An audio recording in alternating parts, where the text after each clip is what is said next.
एक बार कालीपुर नाम के गांव में एक हेलीकॉप्टर क्रैश होकर गिर गया। हेलीकॉप्टर उड़ने की हालत में नहीं रहा, इसलिए उसके मालिक उसे गांव में ही छोड़कर चले गए। हेलीकॉप्टर सालों तक वहीं पड़ा रहा। गांव के बच्चे उसमें बैठकर खेला करते थे। कालीपुर गांव बहुत ही पिछड़ी सोच वाला गांव था। वैसे तो उस गांव के लोगों में हर किसी के पास टीवी और मोबाइल फोन जैसी सुविधाएं थी, पर किसी के भी घर पर टॉयलेट नहीं था। सारे लोग सूरज उगने से पहले हाथ में लोटा पकड़कर टॉयलेट करने में खेतों में जाया करते थे, पर इतनी परेशानी उठाने के बावजूद वो लोग घर पर टॉयलेट ही नहीं बनवाते थे। उसी गांव में गुल्लू नाम का एक लड़का अपने माता पिता के साथ रहता था। वैसे तो गुल्लू शहर से पढ़ाई करके गांव आया था, पर उसके पिता ने उसे काम करने के लिए शहर जाने नहीं दिया और उसे गांव में ही अपनी मिठाई की दुकान पर मिठाई बेचने के लिए बिठा दिया। गुल्लू के पिता आत्माराम मिठाई बनाते और गुल्लू उन मिठाइयों को बेचा करता था। एक दिन एक भिखारी गुल्लू की दुकान पर आया और बोला, अरे भैया, जरा आधा किलो जलेबी और 1 दर्जन लड्डू भीख में दे दो, भगवान तुम्हारा भला करेगा। गुल्लू जलेबी और मिठाइयाँ बांधकर भिखारी को देने लगा। तभी उसका बापू भागते हुए आया। अरे अरे गुल्लू, क्या कर रहा है? इतनी सारी मिठाई भिखारी को क्यों दे रहा है? क्योंकि बापू भिखारी बोल रहा है कि अगर हम इसे जलेबी दे तो भगवान हमारा भला करेगा। अबे मूर्ख, अगर भगवान इसकी बात सुनते तो आज ये करोड़पति होता, भिखारी नहीं। और भिखारी, तू मेरे भोले बेटे को लूटना चाहता है क्या? ये ले, आधी जलेबी पकड़ और यहाँ से चलता बन। अरे मालिक, आधी जलेबी से मेरा पेट कहाँ भरेगा? कम से कम एक पूरी जलेबी तो दे दो। हाँ, जैसे मैंने तेरे लिए यहाँ लंगर खोल रखा है ना, जो तू पेट भर के खाएगा। सीधी तरह से आधी जलेबी ले और निकल, वरना ये भी नहीं दूंगा। भिखारी आधी जलेबी लेकर वहाँ से चला गया। अरे गोलू बेटा, अगर तू ऐसे ही भिखारियों को मुफ्त में मिठाइयाँ बांटता रहेगा तो एक दिन ये दुकान बंद करके हमें भीख मांगना पड़ जाएगा। इसीलिए आगे से मुझसे पूछे बिना कुछ मत करना। हाँ बापू, मैं समझ गया। गुल्लू वापस दुकान में जाकर बैठ गया। फिर शाम होने पर गुल्लू ने एक डिब्बे में बहुत सारे लड्डू भरकर अपनी शर्ट के अंदर छुपा लिए और अपने बापू से बोला, अरे बापू, मुझे जोर की लगी है, मैं जरा जंगल पर जाके आता हूँ। अरे ऐसा क्या खा लिया था जो इतनी जोर से लग गई? ठीक है, जा, लेकिन जल्दी वापस आना, ग्राहकों के आने का समय हो रहा है। ठीक है बापू, मैं बस यूँ गया और हल्का होकर वापस आया। गुल्लू अपनी बाइक लेकर जंगल की तरफ चल दिया। जंगल पहुंचकर वो एक पेड़ के पास अपनी बाइक खड़ी करके आवाज लगाने लगा, अरे शन्नू रानी, कहाँ हो तुम? देखो, तुम्हारा गुल्लू आ गया। गुल्लू की आवाज सुनकर शन्नू उसके पास आई। शन्नू पास के रामपुर गांव की लड़की थी। गुल्लू और शन्नू बहुत समय से एक दूसरे से प्यार करते थे और छुप छुप कर इसी तरह मिला करते थे। अरे शन्नू, आज तो तुम एकदम पटाखा लग रही हो। हट बदमाश, देखो गुल्लू, मुझे ऐसे छेड़ा मत करो, मुझे शर्म आती है। अच्छा बताओ, मुझे यहाँ किस लिए बुलाया है? अरे शन्नू, देखो, मैं तुम्हारे लिए अपनी दुकान से देसी घी के लड्डू चुरा कर लाया हूँ। गुल्लू शन्नू को लड्डू का डिब्बा दे देता है, जिसे पाकर शन्नू खुश हो जाती है। फिर गुल्लू शन्नू की गोद में सिर रखकर पेड़ के नीचे लेट जाता है और दोनों प्यार भरी बातें करने लगते हैं। शन्नू, हम और कब तक यूँ छुप छुप कर मिलते रहेंगे? क्यों ना हम दोनों शादी करके हमेशा के लिए एक हो जाएं? गुल्लू, लेकिन मैं तुमसे शादी नहीं कर सकती हूँ, क्योंकि तुम्हारे घर पर तो शौचालय ही नहीं है। तुम्हें पता है ना, मुझे बाहर झाड़ियों में जाना पसंद नहीं है।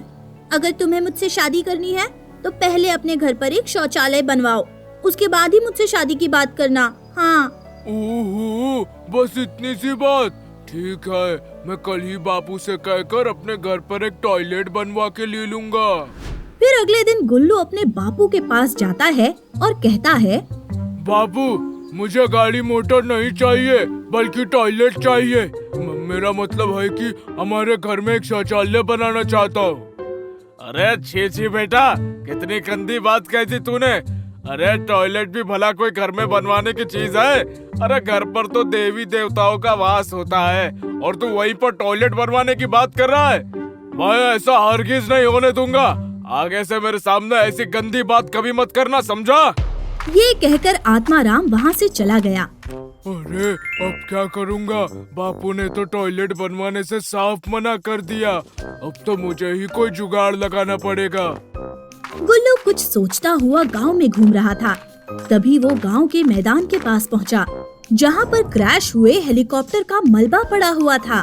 उसे देखकर गुल्लू को एक तरकीब सूझी। वो उस हेलीकॉप्टर के बचे हुए मलबे को एक ट्रैक्टर पे लाद कर अपने घर ले आया और उस मलबे से एक उड़ने वाली टॉयलेट का निर्माण कर दिया।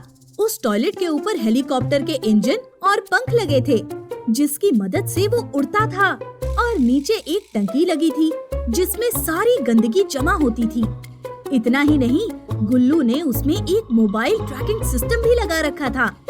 अगर कोई भी अपनी मोबाइल से 222 नंबर डायल करता तो वो हेलीकॉप्टर टॉयलेट उड़ता हुआ उसके पास आ जाता। गुल्लू ने गांव के बाहर एक बड़ा सा सोक पिट भी बनवाया था, जिस पर गंदगी खाली की जा सके। गुल्लू ने उस उड़ने वाली टॉयलेट को गांव के बाजार में लाकर खड़ा कर दिया और गांव वालों के सामने घोषणा करने लगा। सुनो सुनो गांव वालों, मैंने आप सब के लिए उड़ने वाले टॉयलेट का निर्माण किया है, क्योंकि खुले में शौच करने से गंदगी फैलती है और बीमारियों का खतरा बना रहता है। इसलिए अगर किसी को भी शौचालय की जरूरत हो तो वो अपने मोबाइल पर 222 नंबर डायल करे। जो भी ये नंबर डायल करेगा उसके पास उड़ता हुआ टॉयलेट आ जाएगा। गांव के सारे लोगों को गुल्लू का उड़ने वाला टॉयलेट बहुत पसंद आया। पूरे बाजार में उसकी वाहवाही होने लगी। अब हर कोई गांव में हेलीकॉप्टर टॉयलेट का ही इस्तेमाल करने लगा। एक बार उस गांव में एक बड़े से घर में आग लग गई। घर का मालिक अपनी बीवी और बच्चों के साथ घर की छत पर फंस गया। सारे लोग उसे बचाने की तरकीब सोचने लगे। तभी गुल्लू चिल्लाकर घर के मालिक से बोला, अरे चाचा, जल्दी से 222 नंबर डायल करो। उस आदमी ने अपने फोन से 222 नंबर डायल किया और उसी वक्त हेलीकॉप्टर टॉयलेट उड़ता हुआ उनके पास आ गया। फिर वो आदमी अपने परिवार के साथ उस हेलीकॉप्टर टॉयलेट में चढ़ गया और सही सलामत नीचे आ गया। इस तरह गुल्लू का हेलीकॉप्टर टॉयलेट लोगों की रेस्क्यू भी करने लगा। लेकिन गुल्लू के पिता को गुल्लू का हेलीकॉप्टर टॉयलेट रास नहीं आ रहा था। वो उसे घर पर रखने के सख्त खिलाफ थे। देख गोलू, गांव वाले तेरी कितनी भी तारीफ कर ले, लेकिन तूने टॉयलेट जैसी गंदी चीज बनाकर हमारे कुल का नाम मिट्टी में मिला दिया है। अगर तू उस टॉयलेट को दोबारा हमारे घर पर लेकर आया तो मैं तुझे अपनी जायदाद से बेदखल कर दूंगा, समझा? आत्माराम गुल्लू को ताने देकर चला गया। अरे ये बापू भी ना जाने कब सुधरेंगे। इनका कुछ न कुछ तो करना ही पड़ेगा, जिससे उन्हें टॉयलेट की अहमियत पता चले। गुल्लू को एक तरकीब सूझी। वो अपने बापू के लिए अपने हाथ से बनी देसी घी के लड्डू बनाकर ले गया। बापू, मुझे माफ कर दीजिए। मुझे समझ में आ गया है कि टॉयलेट बनाकर मैंने बहुत बड़ी गलती कर दी, इसलिए आज मैं हेलीकॉप्टर टॉयलेट को तोड़ने वाला हूँ। इसी खुशी में मैंने आपके लिए अपने हाथ से देसी घी के लड्डू बनाकर लाए हैं, लीजिए। अरे वाह बेटा वाह, तू सच में मेरा असली बेटा है। आज मैं बहुत खुश हूँ। मैं ये लड्डू जरूर खाऊंगा, ला दे। आत्माराम ने झट से सारे लड्डू खा लिए, पर लड्डू खाते ही उसे जुलाब लग गए। सॉरी पिताजी, लगता है मैंने देसी घी के लड्डू में कुछ ज्यादा ही घी डाल दिया, इसीलिए आपको जुलाब लग गए। इसीलिए कहता हूँ बापू, जिसका काम उसी को साजे। मिठाई की दुकान चलाना मेरे बस की बात नहीं है। अरे अपना भाषण बंद कर और जल्दी से हेलीकॉप्टर टॉयलेट को बुला, नहीं तो फिर यहीं पर गोबर हो जाएगा।